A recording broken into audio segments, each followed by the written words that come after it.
Y si el miedo que sientes no es por lo que está pasando, sino por lo que crees que va a pasar, a veces no es la realidad lo que nos angustia, sino lo que imaginamos, escenarios que no han ocurrido, problemas que aún no existen y pensamientos que nos adelantan a un futuro incierto. Y sin darnos cuenta, vivimos cargando algo que todavía no ha llegado. Ese tipo de miedo puede robarte la paz día tras día, pero Dios no quiere que vivas atrapado en suposiciones. Tu palabra dice en Salmos capítulo 56 versículo 11, en Dios he confiado, no temeré. Dios te invita a volver al presente y confiar.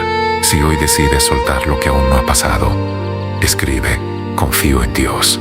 Porque cuando decides confiar en Dios, dejas de vivir adelantado al miedo y comienzas a vivir sostenido por su paz, entendiendo que no necesitas saber todo lo que viene, solo confiar en aquel que ya está allí.